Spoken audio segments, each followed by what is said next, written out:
Welcome to our channel. నమస్కారం. వెన్నుపోటుకు 2 ఏళ్ళు డిఎస్సీలు అక్రమాలు చేశారు. 3,50,000 కోట్ల రూపాయల అప్పులు చేసి రాష్ట్రాన్ని దివాళా తీపించారు. జగన్ రెడ్డి చేతిలో పరశురాముడి చేతిలో గొడ్డలి ఉన్నట్టు ఉంది. అది గొడ్డలి పార్టీ కాదు, పరశురాముడి చేతిలో గొడ్డలి జగన్ రెడ్డి చేతిలోకి వచ్చి కూటమి ప్రభుత్వాన్ని నరకబోతోంది అంటూ కొడాలి నాని తీవ్ర విమర్శలు చేశాడు. అసలు వెన్నుపోటుకు 2 ఏళ్ళు ఏంటి, గత 5 ఏళ్లలో జగన్ రెడ్డి ప్రజలకు పొడిచిన వెన్నుపోటులు ఏంటి తెలుసుకునే ప్రయత్నం చేద్దాం. విశ్లేషణ మనతో పడుతున్నారు ప్రముఖ ఆర్థిక, రాజకీయ, సామాజిక విశ్లేషకులు అంకమరారు. వారిని అడిగి మనం విశేషాలు తెలుసుకుందాం. నమస్తే సార్. నమస్తే అండి. వెన్నుపోటుకు 2 ఏళ్ళు 3,50,000 కోట్ల రూపాయలు అప్పులు చేశారు. జగన్ రెడ్డి చేతిలో పరశురాముడి గొడ్డలి ఉంది. కూటమి ప్రభుత్వాన్ని తెగ నరకబోతా ఉంది, నరుకుతాం అంటూ ప్రకటన చేశాడు కొడాలి నాని. ఆ వ్యాఖ్యలను ఎట్లా చూస్తారు సార్? పరశురాముడి గారి గొడ్డలి గురించి ఈయనకేం తెలుసు? త్రేతాయుగంలో జమదగ్ని గారికి, వారి సతీమణి రేణుక గారికి విష్ణు అంశంలోంచి పుట్టిన వ్యక్తి పరశురాముడు గారు. పరశురాముడు గారికి పరమశివుడు ఆయన చేసిన తపస్సుకు మెచ్చి పరుశువు అనే ఒక అస్త్రాన్ని ఇచ్చారు. అదే గొడ్డలి, గంట్ర గొడ్డలి అంటారు దాన్నే పరశురాముడి గొడ్డలి అంటారు. ఆయన తపస్సుతోటి సాధించింది అది త్రేతాయుగం. ఆ రోజు గొడ్డలు పట్టుకున్నా, కత్తులు పట్టుకున్నా, ధనుస్సులు పట్టుకున్నా కూడా ఆ రోజు అది చెల్లింది. ఈరోజు అట్టా పట్టుకొని తిరిగితే మక్కలు ఎరగదీసి బొక్కలు వేస్తారు. అంటే ఆనాడంటే ప్రజల క్షేమం కోసం పట్టున్నారు అవన్నీ. వాళ్ళ ఆత్మరక్షణ కోసం, ప్రజల కోసం ఆ రోజు పట్టుకున్నారు. చెల్లుబాటు అయింది త్రేతాయుగంలో. ఈరోజు బాబాయిని చంపిన గొడ్డల్ని మా ఆయుధం అని చెప్పిన వాళ్ళే చెబుతున్నారు అంటే వాళ్ళు ఎలాంటి వాళ్ళో దీన్ని బట్టి మనం అర్థం చేసుకోవచ్చు. వెన్నుపోటుకి 2 సంవత్సరాలు. వెన్నుపోటుకి 2 సంవత్సరాలు అంటే ఎవరు? ప్రజలు ఇచ్చిన తీర్పుని మీరు వెన్నుపోటు అంటారా? ప్రజలు మీకు వెన్నుపోటు పొడిచారని మీరు భావిస్తున్నారా? ప్రజలు ఇచ్చిన తీర్పుని అపహాస్యం చేస్తున్నారా? 151 స్థానాలు ఇదే ప్రజలు ఇచ్చారన్న విషయాన్ని మర్చిపోయారా? అంటే ఆ రోజు అదేమైనా సక్రమం, ఈ రోజు వెన్నుపోటు అవుతుందా? మీ పరిపాలన నచ్చలేదు కాబట్టి, మీరు చేసిన కార్యక్రమాలు వాళ్ళకి నచ్చలేదు కాబట్టి, మీరు చేసిన అవినీతి వాళ్ళకి నచ్చలేదు కాబట్టి, మీరు చేసిన అరాచకం వాళ్ళకి నచ్చలేదు కాబట్టి, మీరు చేసిన దోపిడీ వాళ్ళకి నచ్చలేదు కాబట్టి, మీరు చేసిన హత్యా సంస్కృతి వాళ్ళకి నచ్చలేదు కాబట్టి 151 స్థానాలు ఇచ్చిన మీకు 11 స్థానాలకు పరిమితం చేసిన ఇదే ప్రజలు. నిస్సందేహంగా రేపు పొద్దున ఈ కూటమి ప్రభుత్వం పరిపాలన నచ్చలేదనుకోండి, మారుస్తారు, కొనసాగిస్తారని మనం ఎలా చెప్తాం? ఎందుకంటే మీరు చేసిన విష ప్రచారాన్ని నమ్మి మరి 2014 నుంచి 2019 వరకు 5 సంవత్సరాలు రాజధాని లేని రాష్ట్రం, చివరికి పరిపాలన చేసుకోవడానికి ఒక భవనం కూడా లేని రాష్ట్రం, ఆ రాష్ట్రాన్ని అప్పచెబితే చంద్రబాబు నాయుడు గారు ముఖ్యమంత్రిగా మరి 5 సంవత్సరాలు ఆయన తీసుకొచ్చినటువంటి పరిశ్రమలు కావచ్చు, ఆయన తీసుకువెళ్ళినటువంటి పురోగతి కావచ్చు, అవన్నిటిని కూడా మీరు చెప్పిన దాన్ని నమ్మి, అలాగే కొంతమంది శాసనసభ్యులు చేసినటువంటి పనులు నచ్చక చంద్రబాబు నాయుడు గారిని, తెలుగుదేశం ప్రభుత్వాన్ని ఓడించి మీకు అప్పచెప్పారు. మీరేం చేశారు? అధికారం మీకు అప్పచెబితే రావడమే ప్రజావేదికను కూల్చడంతో మీరు మొదలుపెట్టారు.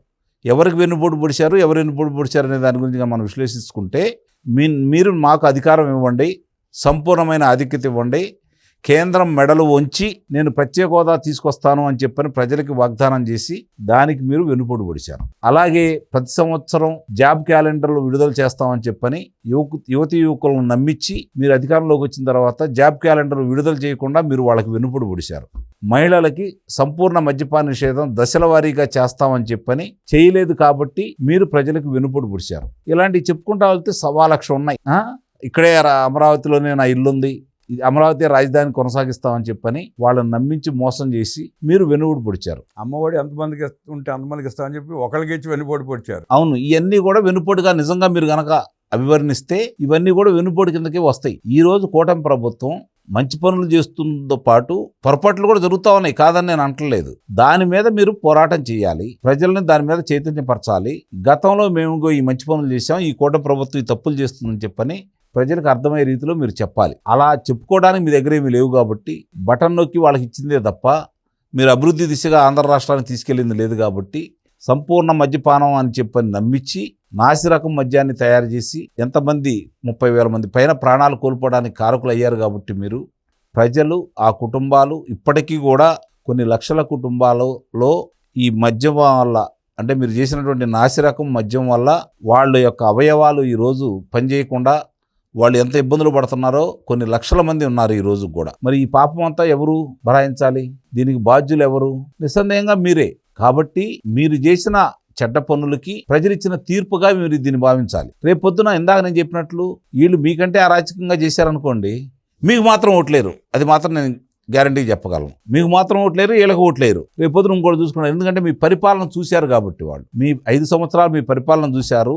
మీరు ఏ విధంగా పరిపాలించారో వాళ్ళకి అర్థమైపోయింది కాబట్టి ఎట్టి పరిస్థితుల్లో కూడా మీకల్లి, ఎందుకంటే మీరు భయపెట్టారు ప్రజల్ని. రాజకీయ పార్టీలు ఓడిపోతా ఉంటాయి, గెలుస్తూ ఉంటాయి సహజమయ్యి. భయపెట్టే పర్లేదు సార్, రక్తం తాగారు మనుషులు. అదే చెప్పే, ఇప్పుడు ప్రజల రక్త మాంసాలతో వ్యాపారం చేశారు కదా మద్యపానానికి సంబంధించి, అది క్లియర్గా అర్థమైపోతా ఉంది కదా. ఇప్పుడు రాంగల్లోనే ఇసుకను ఇబ్బంది పెట్టి భవన నిర్మాణ కార్మికులకి ఎంతో మంది చావు కారకైన వ్యక్తివి నువ్వు. అలాగే అంతకుముందు ఏదైతే విద్యుత్ ఒప్పందాలు ఉన్నాయో వాటిని రద్దు చేసి ఒక్క యూనిట్ కూడా మనం విద్యుత్ వాడుకోకుండా 9,000 కోట్ల రూపాయలు అప్పనంగా వాళ్ళకి కట్టబెట్టినటువంటి వ్యక్తివి నువ్వు. అలాగే అమరావతి నిర్మాణాన్ని ఆపేసి ఎన్నో వేల కోట్ల రూపాయలు నష్టం చేకూరిస్తే మళ్ళీ మొదలు పెట్టుకోవడానికి ఈరోజు అదనంగా చెల్లించి ఆ పనులు చేసుకోవాల్సిన పరిస్థితి. ఆంధ్ర రాష్ట్ర ప్రజలకి జీవనాడైనటువంటి పోలవరాన్ని ఏ విధంగా మీరు నాశనం చేశారో ప్రజలు ఇంకా మర్చిపోలేదు. మరి మీరు ఏం ఘనకార్యాలు సాధించారని, మీరు ఏం మేలు చేశారని ప్రజలకి. ఇప్పుడు వాలంటీర్ ఉద్యోగాలు ఇస్తే ఉద్యోగాల కింద లెక్క, సచివాలయ ఉద్యోగాలు ఇస్తారంటే అంటే పంచాయతీ వ్యవస్థని నాశనం చేసి ప్రత్యామ్నాయ వ్యవస్థను తయారు చేసిన మీరు చేసిన మేలా ఇది. మీ కార్యకర్తలకు ఉద్యోగాలు ఇవ్వడం కోసం మీరు ఏర్పాటు చేసుకున్నటువంటి వ్యవస్థలు ఇవన్నీ కూడా, అవన్నీ మర్చిపోయి మీరేదో మేలు చేసినట్లు 10,000 మందికి ఉద్యోగాలు వచ్చినటువంటి ఒక్క వ్యవస్థ, ఒక్క పరిశ్రమ మీరు తీసుకొచ్చింది చూపించండి. 100 ఉద్యోగాలు వచ్చిన పరిశ్రమ లేదు. మీరు ఈరోజు ఎన్నో విషయాలు చెప్పి ప్రజలను నమ్మించి, సరే ప్రజలు నమ్మటానికి కారణం కూడా ఉంది.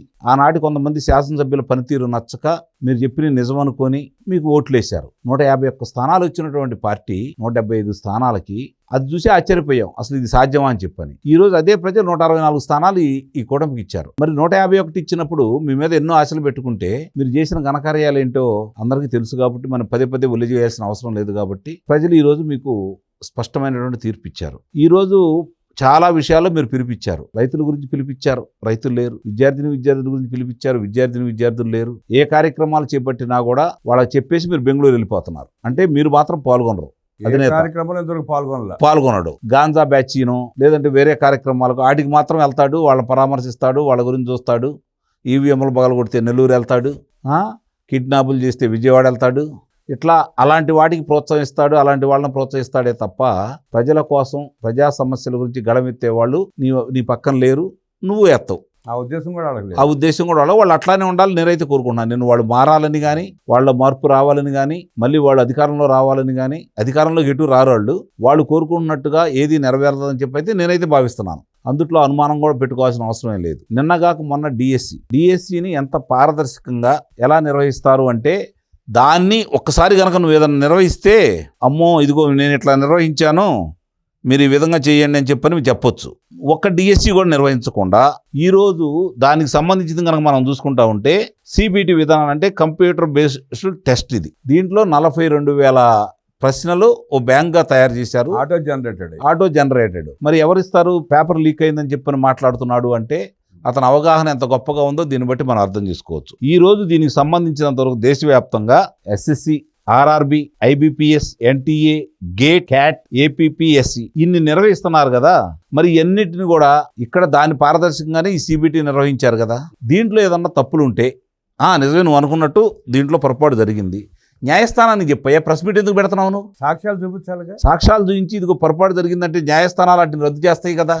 ఈ రోజు నువ్వు తీసుకొచ్చిన అభ్యర్థులు మాకు అన్యాయం చేశారు, మాకు రావాల్సిన ఉద్యోగాలు మాకు ఇవ్వలేదు అని చెబితే ఇదే అధికారులు ఎందుకు వాళ్ళకి రాలేదు, వాళ్ళకు వచ్చినటువంటి ర్యాంక్ ఎంత, మేము ఇచ్చిన ర్యాంక్ ఎంత, ఈ వ్యత్యాసం ఉన్నప్పుడు ఎలా ఇస్తాము, వాళ్ళు చెప్పే తప్పు అని చెప్పని వాళ్ళు విస్పష్టంగా నిరూపించారు. నువ్వు అలా న్యాయస్థానం ముందు నిరూపించు. అలాగే స్పోర్ట్స్ కోటాలో బ్రిడ్జి కింద అంటే ప్యాకాటకి ఇచ్చారు అని చెప్పని, నీకు ఆడి రాణి తెలుసా నీకు ఉద్యోగం, నీకు కలవరాణి తెలుసా నీకు ఉద్యోగం, నీకు ఇస్పెడేసి తెలుసా నీకు ఉద్యోగం అని చెప్పి పేరు నాని మాట్లాడుతున్నాడు అంటే ఎంత అవగాహన వాళ్ళకు ఉందో. అంటే విష ప్రచారాన్ని ప్రజల్లో తీసుకెళ్ళాలి. 3 లక్షల మంది పాల్గొన్నారు దీంట్లో, వాళ్ళని రెచ్చగొట్టాలి, ఇదే ఆలోచన తప్ప నిజంగా దాంట్లో కనుక తప్పులు జరిగితే దాన్ని న్యాయస్థానానికి వెళ్తే దాన్ని కనుక న్యాయస్థానం పరిగణించకపోతే అప్పుడు దాని గురించి మీరు మాట్లాడాలి. ఇన్ని లోపాలు మీరు పెట్టుకొని ఈరోజు 15,941 మందికి ఉద్యోగులుగా నియమించేసి, అలాగే స్పోర్ట్స్ కోటాలో ఈ విషయం కూడా చెప్పాలి. స్పోర్ట్స్ కోటాలో గతంలో 2% ఉండేది, ఈ కూటమి ప్రభుత్వం ఇప్పుడు 3% పెంచింది, అంటే 50% పెంచింది. అంటే క్రీడలకి ఈ కూటమి ప్రభుత్వం పెద్దపీట వేస్తుందనడానికి ఇది ఒక నిదర్శనం కదా. ప్రోత్సహిస్తుంది క్రీడల్ని. మరి ఇవన్నీ కూడా మరి కూటమి ప్రభుత్వం పెద్దలు కూడా చెప్పుకోవాలి దీని గురించి. కానీ ఈ విషయంలో అధికారులు అద్భుతంగా మాట్లాడారని అయితే నేను భావిస్తున్నా. ఇది అంటే శాఖాపరంగా వాళ్ళు స్పందించాలి, రాజకీయంగా వీళ్ళు ఎదురుదాడులు చేయాలి. ఎందుకంటే వాళ్ళు చేసిన తప్పులు ఎండగట్టాలి. ఇవన్నీ కూడా కూటమి ప్రభుత్వం పెద్దలు 2 సంవత్సరాలు ఓపిక పట్టారు నాకు తెలిసినంత వరకు. మొదలైందని అనుకుంటున్నాను. వెన్నుపోటు అనేది ప్రజలకి జగన్మోహన్ రెడ్డి పొడిచాడు, ప్రజలు తీర్పు ఇచ్చారు. రేపు కూటమి ప్రభుత్వం ఏదైనా పొరపాట్లు చేస్తే ప్రజలు తీర్పు ఏంటనేది 29లో మనం ఆలోచించుకోవాలి. కానీ జరిగిన పొరపాటు ఇప్పుడు వాళ్ళు ఎందుకు వస్తున్నారు, ఇంత హడావుడి చేస్తున్నారు అంటే ఈ మద్యం కుంభకోణంలో కావచ్చు, కేఎన్ఆర్కి సంబంధించింది కావచ్చు, ఈ విషయాలన్నీ బయటకు వస్తాయి కాబట్టి ఒక్కొక్క అంటే ఈడీ వాళ్ళు జగన్మోహన్ రెడ్డికి సమన్లు ఇవ్వబోతున్నారనే సమాచారం కూడా బయటకు వస్తుంది కాబట్టి దాన్ని పక్కదారి మళ్లించడం కోసం మాత్రమే ఇవన్నీ ఎన్నుకున్నారని అయితే నేను భావిస్తున్నాను. వెన్నుపోటుకి 2 ఏళ్ళు కాదని 7 ఏళ్ళు అయిందంటూ జగన్మోహన్ రెడ్డి వైఎస్ఆర్ కాంగ్రెస్ పార్టీ ప్రజలకు పొడిచిన వెన్నుపోట్ల గురించి అనేక విషయాలు మనకు తెలియజేసిన అంకమరారు ధన్యవాదాలు తెలియజేస్తూ నమస్కారం.